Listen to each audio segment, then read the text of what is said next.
More than half of all Australians currently approaching retirement have less than $250,000 in superannuation. Half. And the ASFA Comfortable Retirement Standard, which doesn't include a yacht or a holiday home, just a decent car, private health cover, and a trip overseas every few years, requires $630,000 for a single person. That gap isn't a rounding error. For millions of Australians, it's the difference between a retirement they plan for and one they are quietly dreading. Here's what makes this genuinely strange. Superannuation has been compulsory since 1992. 34 years. Your employer has been legally required to put money aside for you your entire working life. The money went in. The fund received it. And still, the median Australian reaches retirement with less than half of what they need. So the question isn't whether super works. It does. The question is why it isn't working for most people. And the answer has nothing to do with what you've been told. By the end of this video, you'll know the specific mechanism that is silently draining your retirement, the one decision most Australians have never reviewed that could be costing them hundreds of thousands of dollars, and exactly what to do about it, using free government tools available to you right now. Let's establish the scale of what we are actually dealing with. According to ASFA's March 2026 retirement standard, a comfortable retirement for a single homeowner requires $630,000 in super at age 67. For a couple, $730,000. These figures assume you own your home outright and qualify for a part-age pension. They are not extravagant. The $52,000 annual budget for a single person covers private health insurance, a reasonable car, regular restaurant meals, domestic travel, and one international trip every 7 years. That is a dignified retirement, not a luxurious one. Now compare that to what the ATO data actually shows. According to APRA's quarterly superannuation statistics and ATO analysis, the median Australian in the 60 to 64 age bracket has approximately $250,000 in super if they are a woman, and around $395,000 if they are a man. The median, meaning more than half of Australians in their final working years, are sitting below those numbers, and below the $630,000 target by between $235,000 and $380,000 depending on gender. I want you to feel what that number actually means. At $250,000 in super at age 64, drawing down at a comfortable standard, that money runs out in under 5 years. You are then entirely dependent on the age pension, which pays a single person $29,754 a year as of 2026. That is $572 per week. For everything. Rent or maintenance, food, medicine, transport, utilities. That is not a retirement. That is financial survival. And it is the trajectory that the current median points to for millions of Australians. Most people assume that super takes care of itself. The employer pays in, the fund invests it, compounding does its work, and somewhere at the end of a working life a comfortable balance appears. That is what the system was designed to feel like. Set and forget. Effortless. Automatic. Here's what nobody tells you. The default investment option in most Australian super funds, the one you were placed into when you never made a choice, is called balanced. And it is not designed to maximize your retirement outcome. It is designed to minimize volatility, to reduce the number of years where members see a negative return and make a panic phone call. It is designed for fund management, not for your wealth. A typical balanced option targets a return of around 7% per annum over the long run. A high growth or growth option, invested more heavily in Australian and international shares, typically targets 9 to 9.5% per annum. That gap, 2.5 percentage points, sounds small. It is not small. Most people also assume that being at the median means they are okay.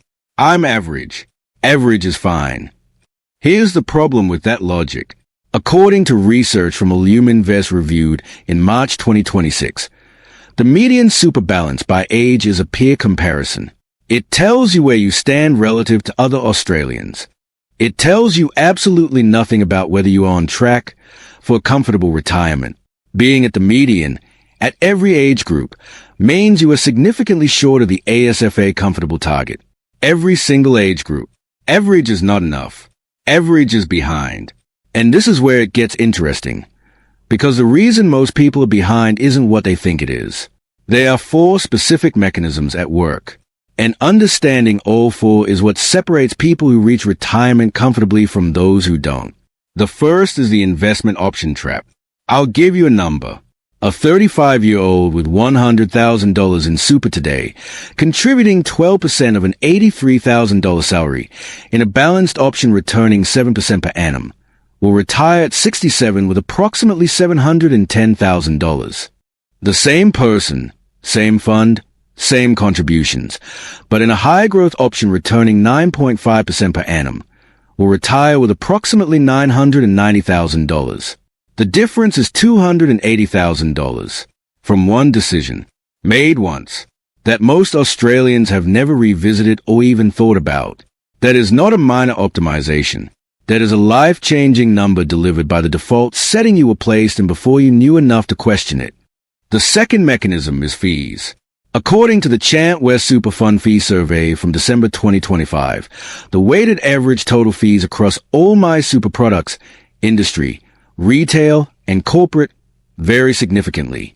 A 1% difference in annual fees on a $300,000 balance is $3,000 per year silently leaving your account. Not going to investments. Not compounding. Gone. Over 20 years. With compounding factored in, that 1% fee difference represents well over $120,000 in foregone wealth. The Money Smart benchmark is clear. Aim for total fees under 1% of your balance per year. Funds like Australian Super's Balanced Option, Host Plus Index Balanced, and Vanguard Super are consistently at the low end of the fee spectrum in 2026. Some retail funds are still charging 1.5% to 2% annually. The gap between the cheapest and most expensive is a difference between retiring comfortably and retiring short.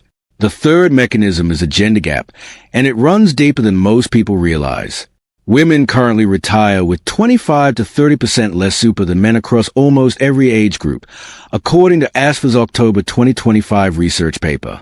The median balance for a woman aged 60 to 64 is $163,000.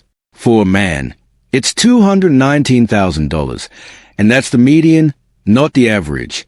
The primary drivers are not personal financial decisions. They are structural. The gender pay gap means lower SG contributions at the same percentage rate. Career breaks or carrying responsibilities mean years with zero employer contributions accruing.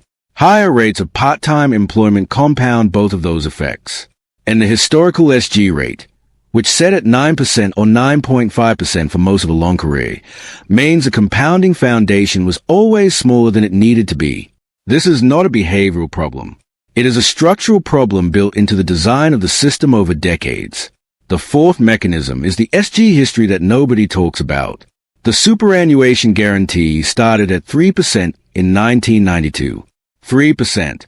It climbed slowly, 4%, 5%, 7%, 9%, over 3 decades. It only reached 12% on the 1st of July, 2025.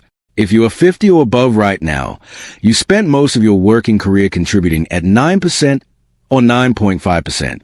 The additional compounding impact of the missing 3% over 20 or 25 years is substantial.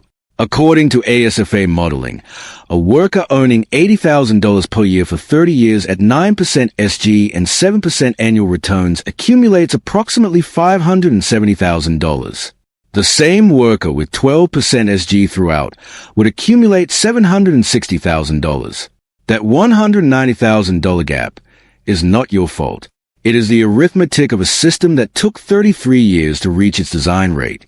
And it means a generation of Australians are approaching retirement with structurally lower balances than the system was always eventually designed to produce. So what do you actually do with this? Here's the practical path.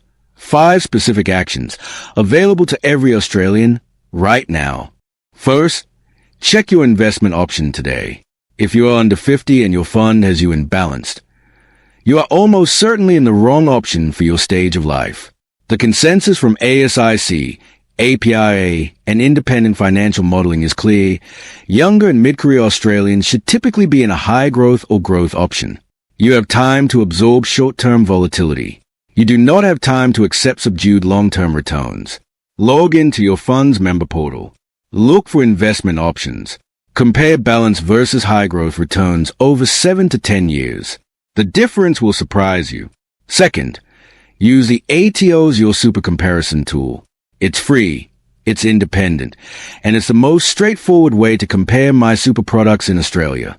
Go to ato.gov.au/yoursuper or access it through MyGov. It compares every fund by 7-year net return and annual fees in dollar terms at your actual balance level. Not percentages, dollars. That matters. A 0.5% fee sound harmless. On a $300,000 balance, it is $1,500 every year. The tool makes that visible. Third, salary sacrifice. The concessional contribution cap for the 2025 to 26 financial year is $30,000. That includes your employer's 12% SG. Any gap between what your employer pays and $30,000 can be filled with pre-tax salary. Contributions into super are taxed at 15% instead of your marginal rate. If you're on $95,000 a year, your marginal rate is 34.5%. That's a 19.5% guaranteed tax saving on every additional dollar you salary sacrifice. That is not a speculative return. That is locked in. Fourth, carry forward contributions. This one almost nobody knows about.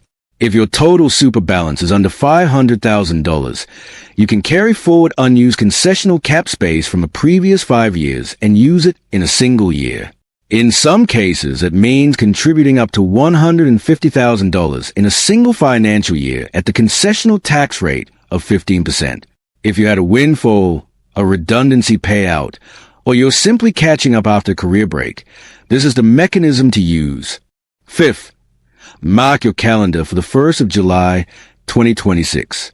That is a start date for Payday Super, the government's reform requiring employers to pay SG contributions on the same day as wages rather than quarterly. For millions of Australians, employer contributions will start compounding from day one instead of sitting in an employer's account for up to 90 days first. It sounds like an administrative change. The long-run compounding impact over a career is material. Let me give you one concrete number to close with, because the abstract version never fully lands. A 45-year-old Australian today with $200,000 in super. They are in a balanced option returning 7%. They've never reviewed it. If they do nothing, no investment option change, no salary sacrifice, just the 12% SG on an average wage, they retire at 67 with approximately $650,000, just above the ASFA comfortable threshold. On the surface, fine. Now imagine that same person makes 2 changes today. They switch to a high-growth option, and they salary sacrifice $200 extra per fortnight, roughly the cost of 1 dinner out per week. At 9.5% returns over 22 years, their balance at 67 is approximately $830,000. That's $180,000 more. Not from earning more, not from a lucky investment, from reviewing 2 decisions that most Australians never look at. That $180,000 is approximately 1 domestic holiday per year for 20 years in retirement.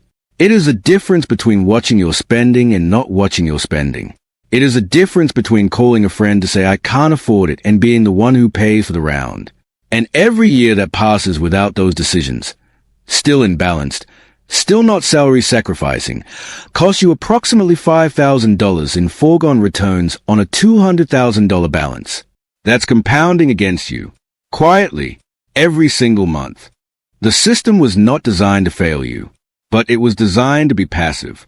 And passive, in this case, has a price. Before we go, if you haven't subscribed yet, hit subscribe now so you never miss when we break down something the average Australian isn't being told about their money. And drop your answer in the comments. What investment option is your super actually in right now, and when did you last check? I read everyone.